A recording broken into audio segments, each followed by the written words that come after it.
You're listening to the latest edition of The Lead on News 24 with Graeme Raubenheimer. If you've got an opinion on what you've heard so far, drop us a short voice note on our WhatsApp hotline. That's 072-562-3179. A warm welcome to day 2 of the Madlanga Commission of Inquiry. Currently being broadcast with The Lead live from Central Pretoria. Of course, sitting opposite me right now is our specialist legal journalist, Karyn Maughan.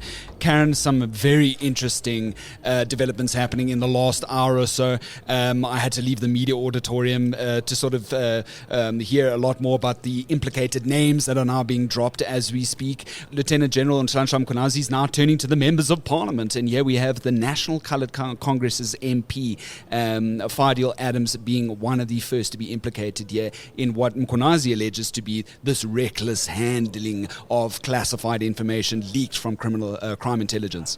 Well, it goes beyond that, because what he's essentially saying is that Fadiel Adams laid a number of cases, opened a number of cases in relation to that problematic classified information that he'd obtained. Of course, Mkhwanazi pointing out that Fadiel Adams is not part of the State Security Portfolio Committee, so he doesn't necessarily have the classification required to get that kind of information, and then had used that information to open cases which he said were related to the vetting of security officials within the police service. And it's what happens then that starts getting very, very interesting. And that, of course, again implicates Police Minister Senzo Mkhunu and his office. And, of course, now, just in the last few moments, the IDAC, which, of course, is that incredibly important NPA office that is tasked with investigating state capture prosecutions. So what he essentially says is that Adams opens these cases using this problematic classified information. Of course, we'll probably hear evidence in relation to that. And he says that Adams, after opening these cases, then almost immediately sends an email to Senzo Mkhunu and sends an email to Senzo Mkhunu's personal address to raise complaints and say, look, my criminal allegations, these cases that I've opened have been which interfered he with. did in 2 different cities. Yes, have been interfered with, and I am very, very aggrieved. And of course, Mkhwanazi pointing out that, this was almost immediately after these cases are opened, so it defies belief that this could be a legitimate complaint, but be that as it may. He says that Mkhunu's chief of staff, then an hour after that email is sent, directs those complaints to the police inspectorate and to the National Commission, Fani Masamolo's office, to sort of immediately be prioritized. They then find that, look, they are unable to engage with Adams. He, for whatever reason, on their version, doesn't engage with them. But they find that on any basis that there's actually not a legitimate complaint, and doesn't appear to be any real evidence of interference with these dockets. And they essentially say, well, we don't feel that there is a valid basis. Then, according to Mkhwanazi, and he's produced a letter that he says he got from his sources within the IDAC, Senzo Mkhunu's chief of staff then sends a letter to the IDAC saying, after receiving this report, 4 days after receiving this report, that in fact, nothing unkosher is happening here. And the case is then referred to the IDAC, which of course is tasked, as we know, with investigating serious state capture linked corruption and police corruption. And it's then framed within the ambit of the law as this meriting IDAC investigation. Yes. And Mkhwanazi, in the tail end of his evidence, saying, without providing any real substantiation for it at this point, saying that his sources, quote unquote, within the IDAC have made it clear to him that there are people who are legitimately pursuing state capture prosecutions, and then there's this other arm that's involved in what he describes as kind of malicious undermining of the criminal justice system. And of course, IDAC, a separate arm given more teeth for the NPA under the Ramaphosa administration, very independent. I thought this was quite interesting from Mkhwanazi. He doesn't get a lot of he doesn't need an awful lot of prodding from Advocate Selo to explain sort of the broader thinking about why he's introducing this particular evidence and going from MP to MP. Apparently, we're going to get DA MP Diane Gola next, who's often been on the police portfolio committees within Parliament for many years, on and off. Let's just have a listen quickly to Mkhwanazi now introducing the Fadiel Adams evidence, and let's hear how he sort of argues as to why he's bringing this evidence at this time. Let's have a listen. He had unauthorized access to intelligence information, and that he dealt with such information in a reckless manner. Thank you, Commissioner. Maybe before I continue this, I think it's important to remind the Commission and the public in general on my opening comment yesterday, which is on my statement, I think it's on page 6, where I indicated that as the police are investigating crime and we analyze information that is presented and evidence before us, a certain picture or a particular trend emerges. And that trend forces us to investigate further. So as we investigate further, we begin to see a certain trend that we pick up that is involved in that criminal investigation we are conducting. Once we see that picture, and in this case, the picture that we see that seems to undermine the administration of justice in the Republic, it is for that reason that we then are in this stage here before the Commission to try and explain the picture that we've been seeing, so that one doesn't wonder or question, why do we jump to that specific politician? It is due to this analysis and investigation that we are conducting that brings us to these individuals, so that we can flag and see for the Commission to assist us whether our conclusion is justified or not. But we are convinced that it is justified, that what we are presenting. So Mr. Adams appeared to have came into the position of an intelligence information. And this information is classified on its nature that Mr. Adams should not be in position of. So it is an information that is intended for another structure of parliament. If it comes to his position and as a lawmaker, as a person who is serving in parliament, he ought to know that when I'm in position of information from crime intelligence that is classified, it must be handed over to the Joint Standing Committee of Intelligence so that it can be interrogated, regardless of the status of that information.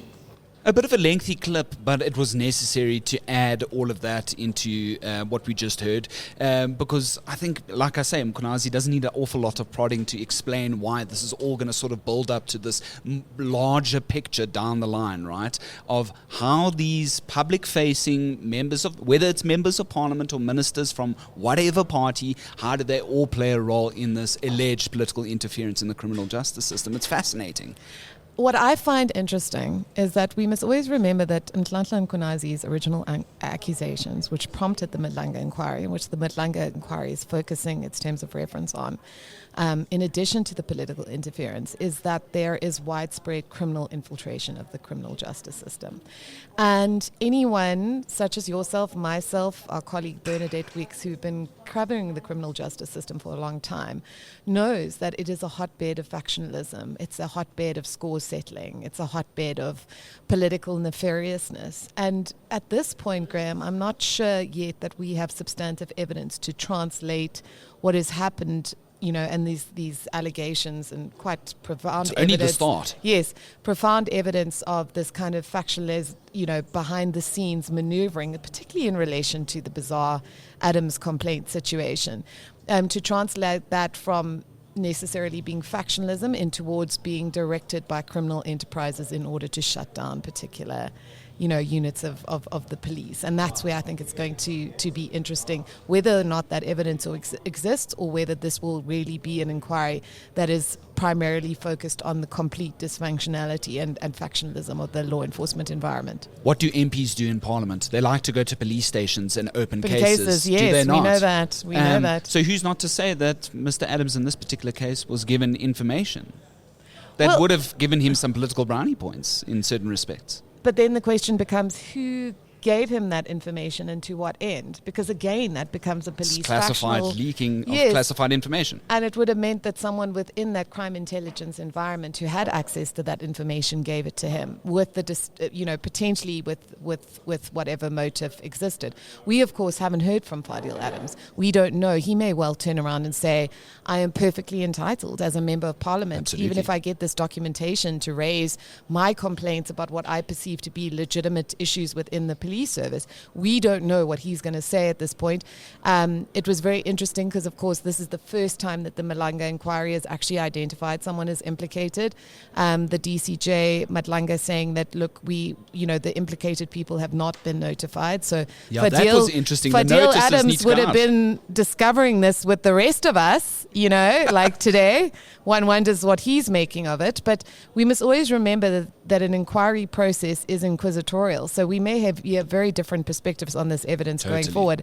But it is bizarre in a system where we have manifest issues with police dysfunctionality that a complaint of his nature would have immediately been prioritized in the way that it apparently was by Senzo Mkhunu's office.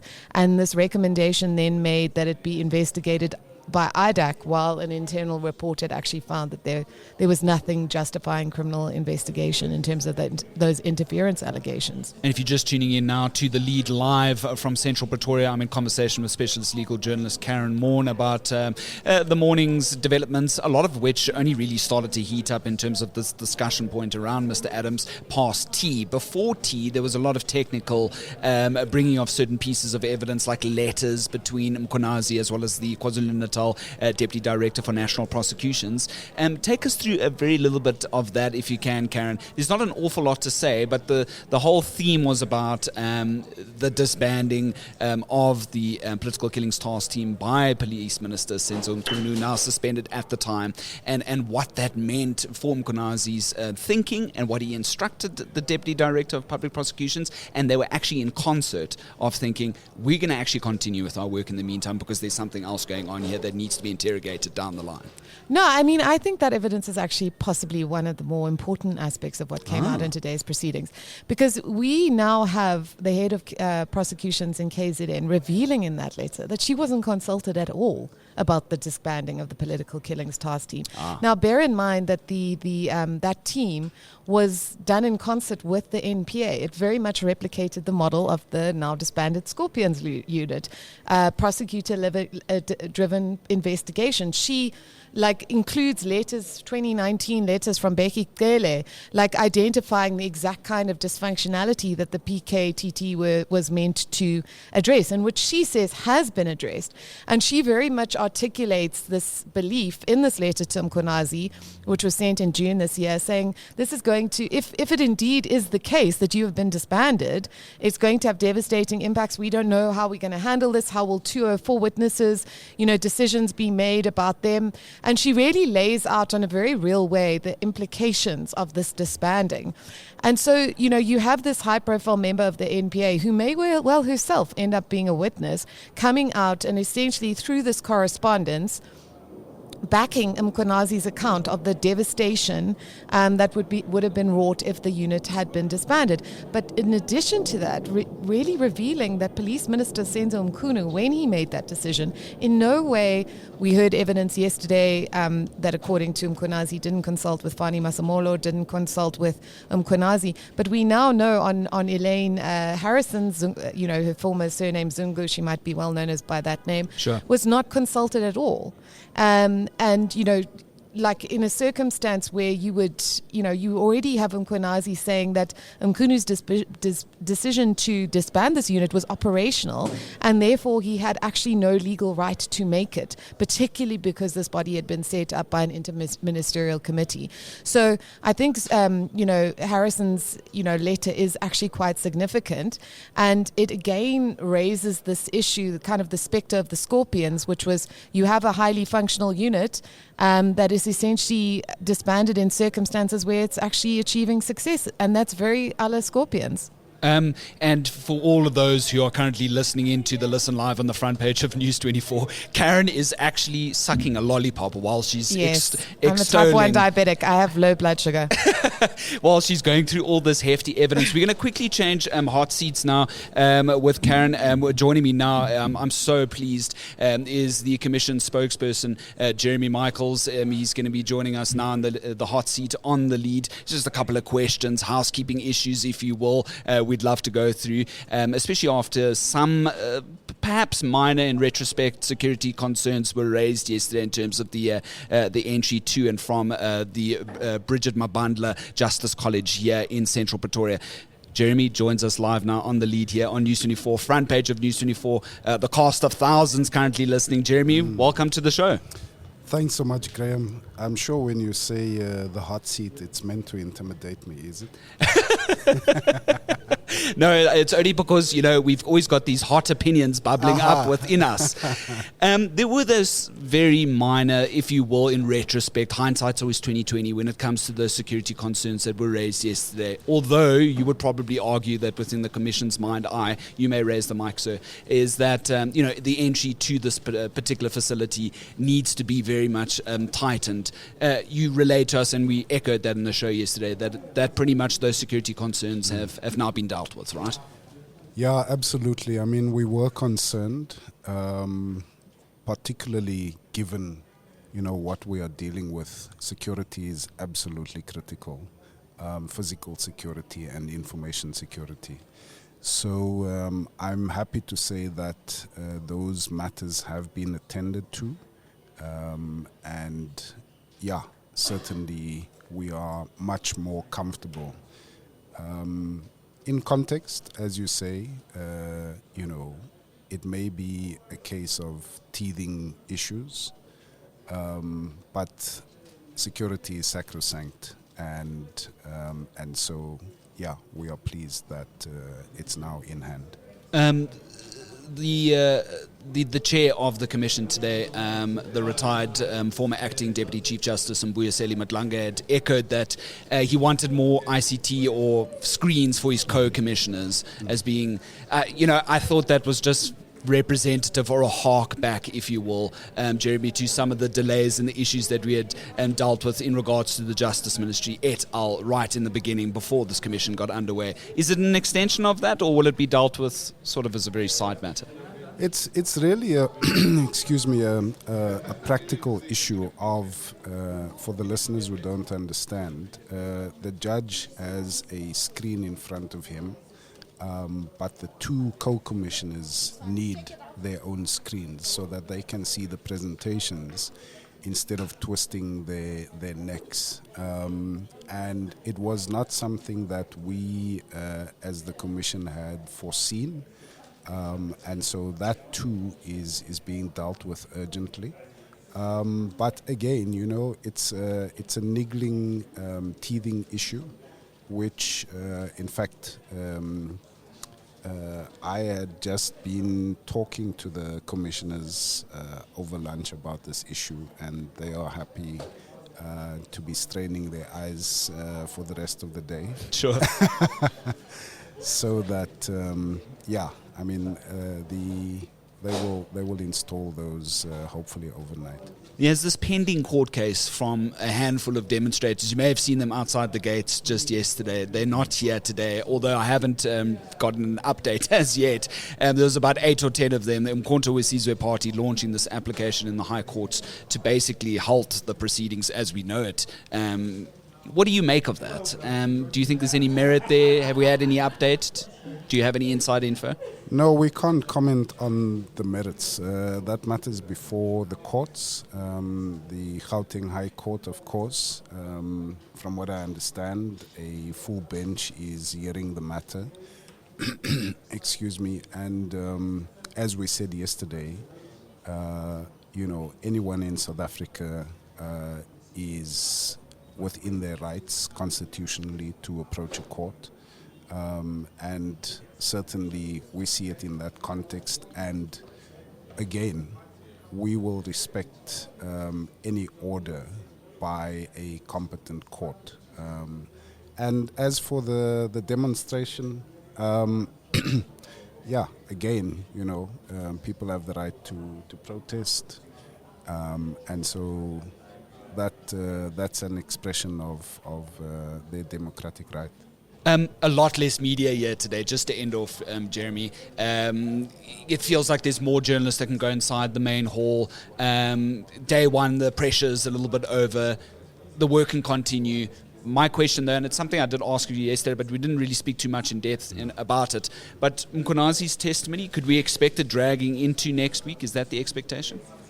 It may well. We will probably know by tomorrow morning where it's headed, whether he will wrap up tomorrow. And of course, Advocate Mahlapi Selo, who is leading him, will, give an indication. But I think suffice to say that the media presence it looks a bit toned down today, but the interest is very high. We're watching the numbers online. Yesterday, from the numbers I've seen, more than 50 million people tuned into. That is remarkable. 50 serious. million. 50 million. That's crazy. You've got your work cut out for you, Jeremy. Let me not keep you from lunch.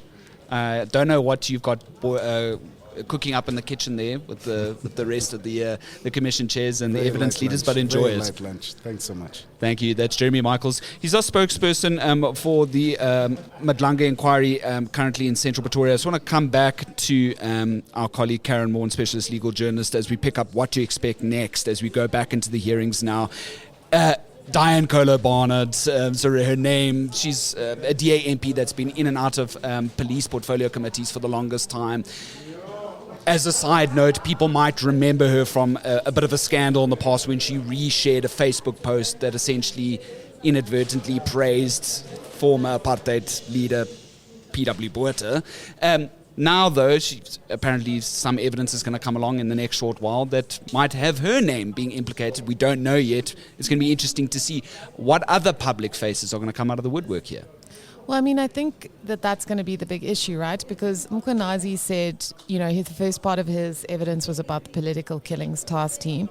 Now he's gone outside of that into evidence that also has to do with crime intelligence, which of course was a body that was very closely aligned with the PKTT. We heard yesterday that it was as a consequence of Gauteng investigators potentially having their life threatened in relation to the investigation into Mr. Swart's murder that we saw the PKTT getting involved in that case because investigators were concerned. And of course, the head of crime intelligence, who is now, of course, himself facing fraud charges, was one of the people who was potentially embroiled in all of that, right? So, this crime intelligence stuff is also going to come out as well. And one is, again, going to be questioning how much of this is evidence of the clear factionalism and infighting within the police, and how much of it is, potential evidence of this widespread criminal infiltration plot that Mkhwanazi outlined in his press conference.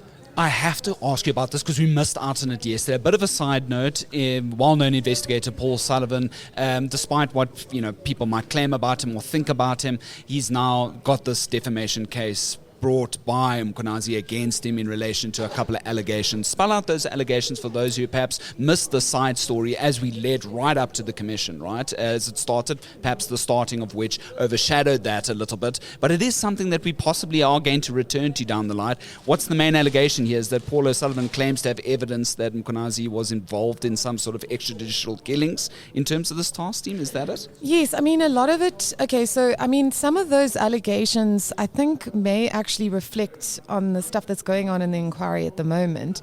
There was this allegation about the alleged, spending of like 35 million rand on luxury vehicles for the police. And I think that allegation dated back from like 2012. And then this allegation that Mkhwanazi's had received a Louis Vuitton bag for his wife from a police supplier after a trip. And then, of course, the extrajudicial killings, which, was essentially the allegation that the political killings task team, when they went around, arresting people, would just kill everyone. And this had sort of explained a lot of their popularity within the the population of KZN, but that had resulted in a number of innocent civilians being killed. I mean, there have been murmurings of that in the past. I mean, someone like Mary de Haas, I don't know how, to the extent that she's raised, I don't know to the extent of leveling it up to extrajudicial killings, but she has raised a number of serious concerns about alleged human rights violations by the PKTT.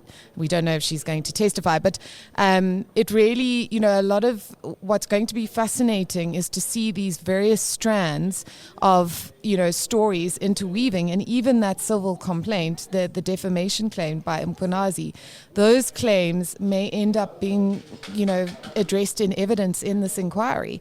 But, Paul O'Sullivan making it very clear that he will fight it, and he says, Mkhwanazi needs to address the accusations instead of trying to, quote unquote, gag him with a 5 million rand defamation case. I spoke to Abel Towers, the Gauteng branch. I think he's the chairperson for the Mkhonto Wesizwe. I could stand to be corrected on that. I just wanted you to hear what Mkhonto Wesizwe has to say about the Paul O'Sullivan allegations. Have a listen to this clip now. Look, the allegations from Paul O'Sullivan are always going to be there. I think when we are dealing with issues such as these ones, we want people to say there are state organs and state apparatus that are set up to test some of these things. And I can tell you now that he knows where he should go, which is to the police directly. Sure. And Mkhonto Wesizwe is showing a lot of support for Mkhwanazi himself, right? Absolutely, yeah. Which is something that people often forget when they think about them trying to sort of halt the whole proceedings from happening as well. But I mean, it also shouldn't be used against Mkhwanazi, because I don't think he necessarily has any great interest as being used as a political football from any court.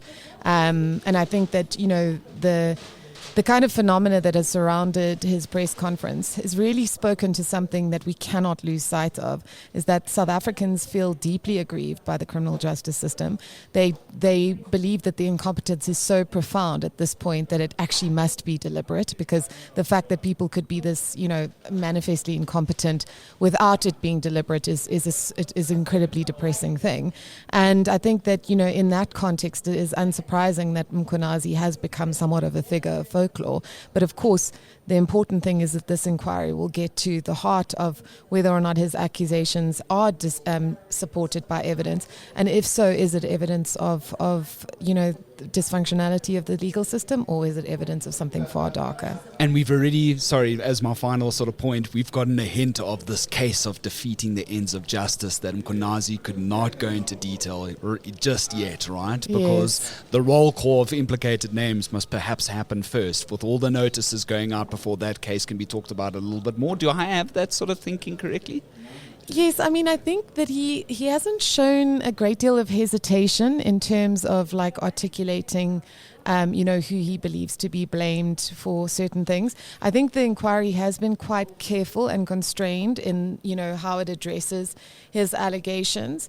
But yeah, we'll have to see where he goes in the afternoon, which is in the next 16 minutes. And that's the ever graceful, ever elegant, ever fantastic, pointing out her red tongue after sucking a lollipop while chatting to me live on the lead here from Central Pretoria is Karyn Maughan, our specialist legal journalist.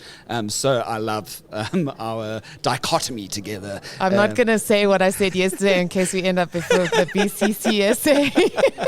But I'm thinking it, Yes, Graham. Yes. But if you want to go listen back to day one, the foundations laid of the Madlanga Commission, you could go do so. And Karyn says a very naughty word there. Well, it's day 2 of the commission, and KwaZulu-Natal Police Commissioner Nhlanhla Mkhwanazi has begun implicating more public figures for their alleged role in politically interfering in the country's criminal justice system. Mkhwanazi alleges that National Coloured Congress MP Fadiel Adams has been reckless, quote unquote, in his alleged handling of classified crime intelligence information. Well, we just spoke to Karyn earlier, as well as the Commission spokesperson, Jeremy Michaels. If you're wondering, if you've just tuned in and you've missed a lot of the nuts and bolts, the meat, if you will, of this discussion, don't worry. We're going to be uploading it shortly online on the Lead's various platforms, of course, on Apple, Spotify, Iono, YouTube, everywhere you can name it. You can go and listen to that discussion there. Thank you so much, Karyn. Thank you, Graham. See you a little later. And that's that in a hat.